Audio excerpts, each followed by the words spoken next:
دینداری ہے میرے نبی کی، یہ ہمیں سکھایا۔ کہیں عورتوں کی بدتمیزی بھی انتہا کو پہنچی ہوتی ہے اور وہ اپنے گھر اجاڑ دیتی ہیں اپنی زبان کی شدت کی وجہ سے، اپنی بد اخلاقی کی وجہ سے۔ لیکن کوئی زیادہ معاملہ مردوں کی طرف سے خراب ہوتا ہے تو شریعت نے بھی اس کو زیادہ بیان کیا اور میرے نبی نے بھی اس کو اجاگر کیا، اور میرے نبی کی آخری تقریر، آخری خطبہ حجۃ الوداع کا صرف ایک رشتے کو بیان کیا، صرف ایک رشتے کو بیان۔ ہم کتنے رشتوں میں جکڑے ہوئے ہیں، ماں باپ، بہن بھائی، چاچا تایا، خالہ خالو، دادا دادی، نانا نانی، ساس بہو، کتنے ہم رشتوں میں جکڑے ہوئے ہیں۔ میرے نبی نے صرف ایک رشتے کا حق بیان کیا، استوصوا بالنساء خیرا، میں تمہیں تمہاری بیویوں کے بارے میں وصیت کر رہا ہوں، ان کے ساتھ اچھا سلوک کرنا۔ صرف ایک رشتے کو بیان فرمایا، چونکہ یہ بنیادی رشتہ ہے، یہاں سے خاندان بنتا ہے۔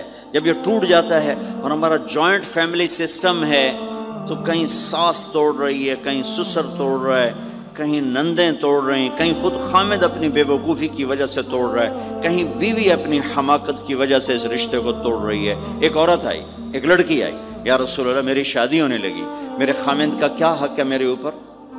دونوں طرف کی میرے نبی نے زندگی سکھائی۔ میرے نبی نے فرمایا تیرے خامد کے جسم پہ پھوڑے نکل آئیں، پھوڑوں میں گندا پانی جمع ہو جائے، پیپ جمع ہو جائے، اور تو زبان سے چاٹ چاٹ کے اس کے زخموں کو دھوئے، تو بھی تو نے اپنے خامد کا حق ادا نہیں کیا ہے۔ دوسرا، لائف کو بیلنس کیا میرے نبی نے کہ ایک گھر کیسے چلتا ہے اور کس طرح خوبصورت بنتا ہے، وہ میرے نبی کے اخلاق ہیں۔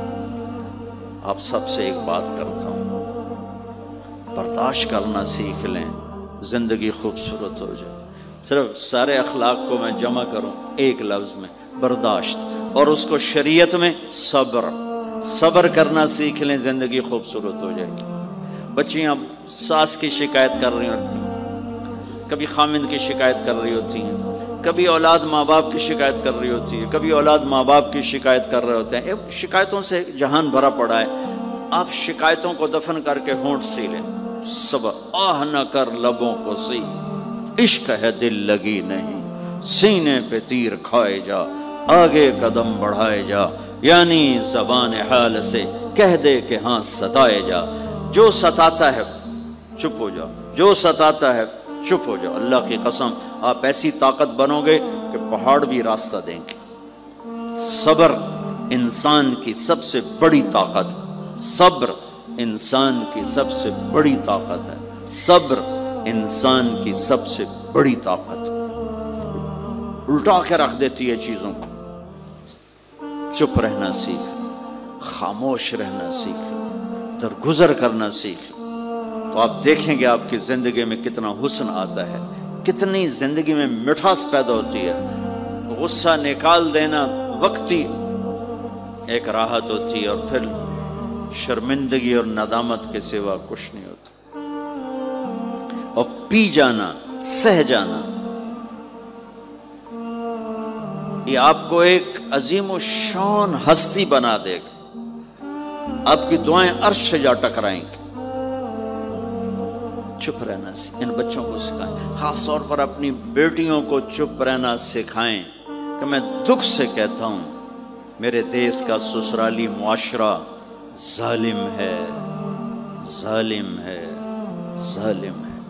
اس میں نہ کوئی نمازی کی قید ہے، نہ بے نمازی کی، نہ دیندار کی، نہ بے دین کی، نہ کسی پردے والے گھر کی، نہ بے پرد گھر کی۔ سسرالی معاشرہ بہت ظالم ہے، بہت ظالم۔ جوائنٹ فیملی سسٹم عذاب بن چکا ہے، عذاب۔ پہلے ایک رحمت تھی یہ کہ سب کو اپنے حقوق حدود کا پتہ تھا، اب کسی کی زندگی میں دخل دینا یہ ہمارے اخلاق بن چکے ہیں، تو ہم اپنی زندگیوں کو خراب کر چکے ہیں، برباد کر چکے ہیں۔ پھر اولاد کے ساتھ کیا کرنا ہے؟ میرے نبی نے حسن حسین کے ساتھ 7 سال گزارے، حسین کے ساتھ 6 سال، حسن کے ساتھ 7 سال علیہم السلام رضی اللہ عنہ۔ 7 سال میں بچہ سمجھدار ہوتا ہے، ایک نصیحت نہیں کی، ایک نصیحت، 7 سال ایک نصیحت نہیں پائیں گے آپ. اتنے بڑے نبی، اتنا بڑا انسانیت کا بوجھ، اور روزانہ ٹائم نکال کے بچوں کے پاس آ کر بیٹھتے تھے، ان کے ساتھ کھیلتے تھے، کشتی کرتے تھے، اور بھائیوں کو لائن میں کھڑا کر دیتے تھے. تو حضرت جعفر جوانی میں شہید ہو گئے، ان کے بچوں کو، عون، عبداللہ، محمد، ان کے 3 بیٹے، ان کو بھی بلا لیتے اور ایسے ان کو لائن میں کھڑا کر کے پھر ایسے بائیں پھیلا، ہاں بھائی آؤ بھائی مجھے پکڑو، کون ہے جو مجھے پہلے ہاتھ لگائے گا، کون ہے جو مجھے پہلے ہاتھ لگائے گا. وہ دوڑ لگاتے، پانچوں کا پانچوں، کوئی سر پہ چڑھتا، کوئی کمر پہ چڑھتا، کوئی گود میں گرتا، اور میرے نبی بیٹھ کے مسکراتے.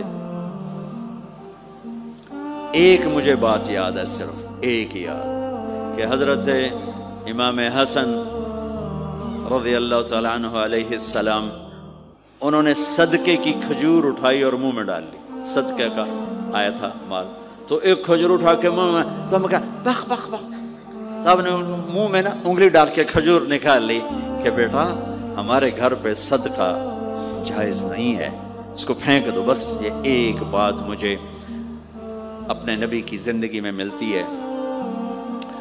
ٹائم دیا، محبت دی.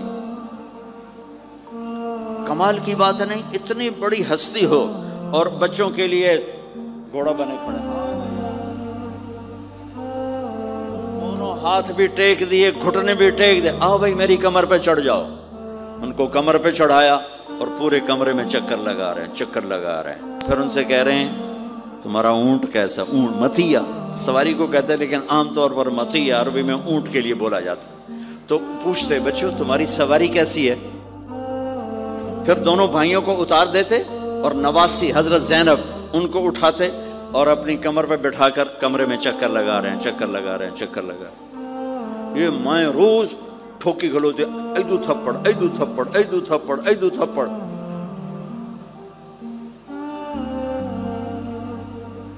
ساری مائیں سکول ماسٹر بنی ہوئی ہیں، ٹھوک کے جاؤ، ڈنڈے ماری جاؤ. بس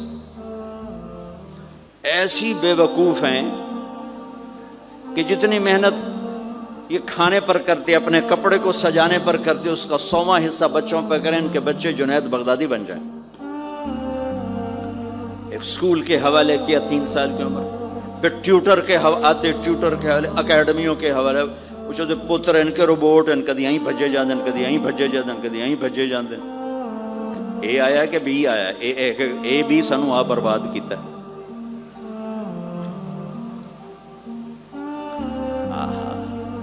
اور سنو، چلو یہ تو گھر کی بات ہے نا. ایک دفعہ حسن حسین کی کشتی کرواتے تھے، آؤ بھائی کشتی کرو بھائی. ایک دن کا واقعہ نہیں، یہ آئے دن کا واقعہ ہے. لیکن ایک واقعہ کہ حسن حسین کی کشتی ہو رہی، حسین چھوٹے تھے، حسن بڑے تھے، تو حسن دبا رہے ہوں گے حسین کو، تو آپ حضرت حسین کو شاباش شاباش حسین، ای ہے حسین، ای حسین، یعنی حسین زور لا، حسین زور لا، شاباش شاباش. اماں بول پڑی، فاطمہ جنت کی سردار، یا رسول اللہ آپ ساری شاباش حسین کو دیے جا رہے ہیں، حسن کو نہیں دے رہے. ہم نے کہا فاطمہ یہ جبریل میرے پاس کھڑا ہوا ہے، یہ بھی حسین کو شاباش دے رہا ہے، تو اس کے پیچھے میں بھی حسین کو شاباش دے رہا.